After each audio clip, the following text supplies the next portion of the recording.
Cyber धोखाधड़ी के चलते लोग अपनी सालों की कमाई गंवा रहे हैं। आंकड़ों के अनुसार अब तक सैकड़ों करोड़ रुपए का नुकसान हो चुका है। कुछ मामलों में गिरफ्तारियां भी हुई, लेकिन हाईटेक साइबर अपराध पर लगाम नहीं लगा पाई। इस विषय पर हॉर्नबिल टीवी ने आईटी विशेषज्ञ और उत्तर प्रदेश सचिवालय संघ के अध्यक्ष अर्जुन देव भारती से खास बातचीत की है। अर्जुन देव भारती, जो उत्तर प्रदेश सरकार के आईटी और इलेक्ट्रॉनिक विभाग के संयुक्त सचिव भी हैं, उन्होंने साइबर फ्रॉड से बचने के उपाय बताए जो बेहद जागरूक करने वाले हैं। आइए एक नजर डालते हैं इस रिपोर्ट पर। उत्तर प्रदेश शासन के आईटी एवं इलेक्ट्रॉनिक्स विभाग के ज्वाइंट सेक्रेटरी अर्जुन देव भारती जी हमारे साथ है। आप उत्तर प्रदेश सचिवालय संघ के अध्यक्ष भी हैं, हम उनसे बात करेंगे। आजकल एक नया मार्केट में एक नया ट्रेंड चला है ठगी करने का, साइबर फ्रॉड का, डिजिटल अरेस्ट का। हम पहले तो उनसे इस मुद्दे पर बात करते हैं। सर, क्योंकि आपके पास बड़ी जिम्मेदारी भी है, आप ही उसी फील्ड से बिलोंग करते हैं। आजकल देख रहे हैं, सुन रहे हैं, डिजिटल अरेस्ट जो मार्केट में आया, फ्रॉड का नया तरीका है। काफ़ी लोग करोड़ करोड़ ठगी जा रहे हैं। तो इसके बारे में आपका क्या कहना है? किस तरह की ये डिजिटल अरेस्ट होता है, किस तरह का फ्रॉड होता है, और कैसे इसे लोगों को अवेयर करना होना चाहिए, और कैसे इससे अपने आप को बचा सकते हैं? पहले तो हाउस अरेस्ट के बारे में बताइए हमारे व्यूअर्स को। देखिए, डिजिटल अरेस्ट एक नई अवधारणा है, और ये नई अवधारणा का विकास किया है साइबर अपराधियों ने। ये वर्ड किसी वोकेबलरी में है नहीं, एक परिस्थिति जन्य चीज़ है जिसको हम डिजिटल अरेस्ट का नाम देने लगे हैं। डिजिटल अरेस्ट में होता है कि कोई आदमी आपको, अनजान आदमी फ़ोन करता है, फ़ोन करके आपको आपके कमरे में, आपके घर में आपको सीमित कर देता है, और आपको इतना साइकोलॉजिकली पीड़ित और प्रताड़ित कर देता है कि आप इतना डर जाते हैं कि आप बाहर नहीं निकलते।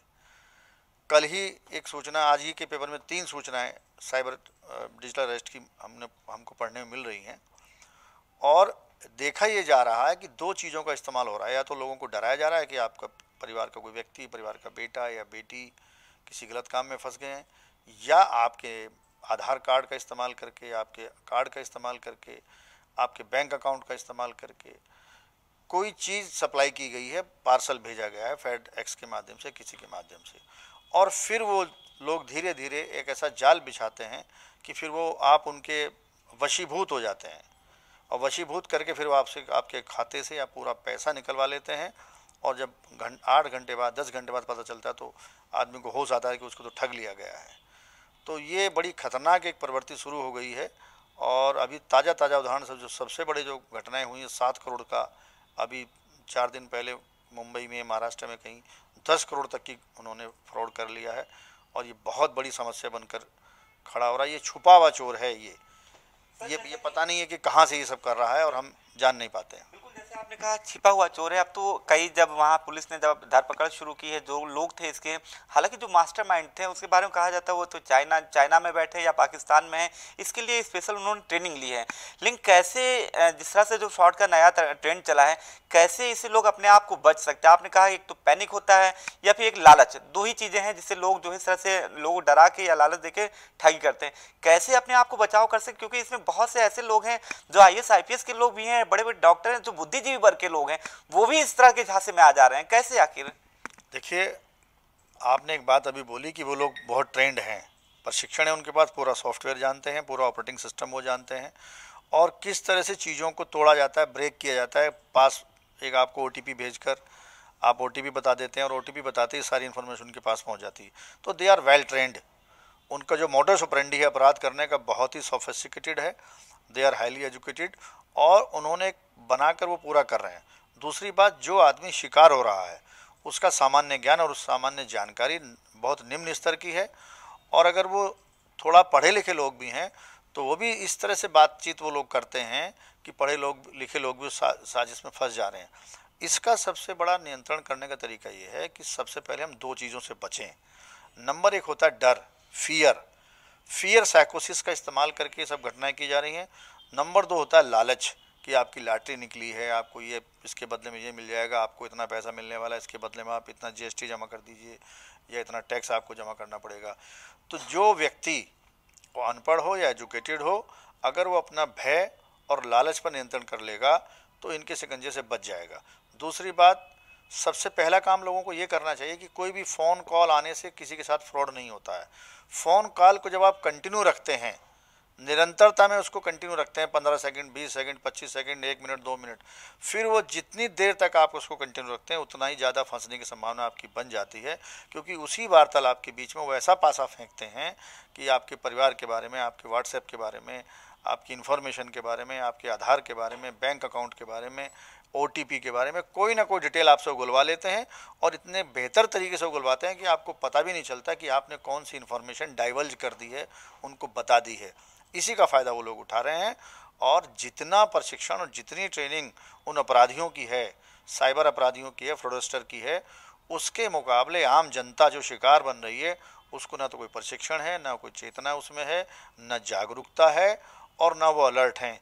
इसलिए घटनाएं रोज़ रोज़ समाचार की सुर्खियां बनने के बावजूद भी इस पर ब्रेक नहीं लग पा रहा है। सरकार को, सामाजिक संस्थाओं को, मीडिया हाउसेस को और स्वयं जनता को जागरूक होना पड़ेगा, अभियान चलाना पड़ेगा। जिस तरह से हम तमाम जितनी भी बीमारियां फैलती हैं उन बीमारी के बारे में आगाह करते हैं, नगर निगम अभियान चलाता है, भारत सरकार अभियान चलाती है, दवाओं का छिड़काव किया जाता है, तो ये अदृश्य शत्रु है, कोरोना की तरह दिखने वाला नहीं है। ये पता नहीं कहाँ बैठा है, आप नहीं जानते ये कहाँ बैठा है।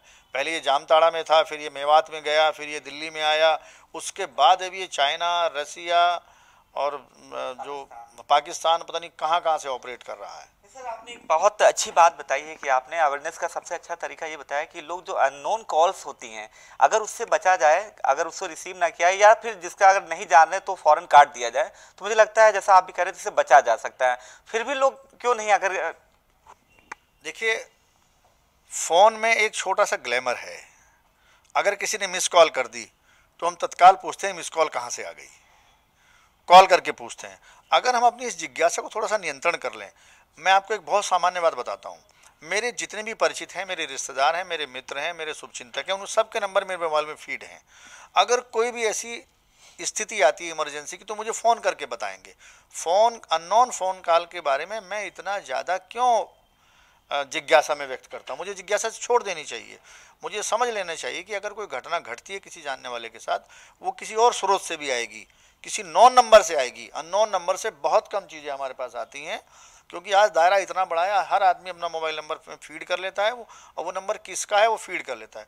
अननोन नंबर को अटेंड ही नहीं करना है। अगर आपने अटेंड कर भी लिया है, कंटिन्यू नहीं करना है। जब आप समझ गए कि आपने कोई ट्रांजैक्शन नहीं किया, जैसे ही आप ट्रांजैक्शन एडमिट करेंगे, वो आपके ट्रांजैक्शन को क्रिमिनल एक्टिविटी से जोड़ देगा।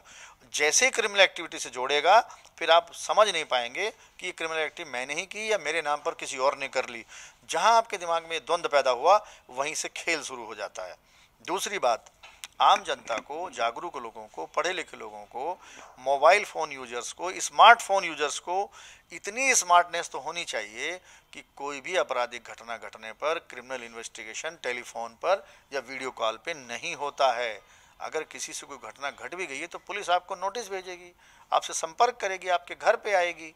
CRPC में या नए कानून में भी, जो नया कानून बना है भारतीय न्याय प्रक्रिया संहिता, उसमें भी ऐसी व्यवस्था नहीं कि कोई, अगर आपने कोई अपराध कर दिया तो पुलिस आपको फ़ोन करके पूछेगी या वीडियो कॉल पे आपको बुलाएगी।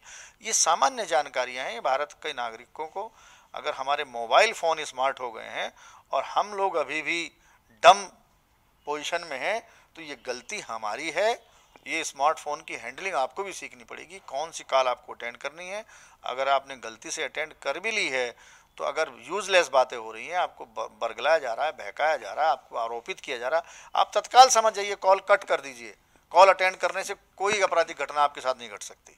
सर, ये है कि हम आप तो जागरूक हैं, लेकिन जिस तरह से पोलियो उन्मूलन का अभियान चलाया गया, टीबी का चलाया गया, मुझे लगता है कि अब एक क्यूरियोसिटी जो आपने अवेयरनेस वाला प्रोग्राम है, पूरे एक लार्ज स्केल पे चलाना चाहिए, जैसा कि आप बता रहे हैं। बिल्कुल, बिल्कुल सारी टेलीफोन कंपनियों को, जैसे एयरटेल ने शुरू किया है कि वो नॉन कॉल्स को आइडेंटिफाई करके उनको ब्लॉक कर दे रहे हैं, क्योंकि सारा डाटा आधार बेस्ड है।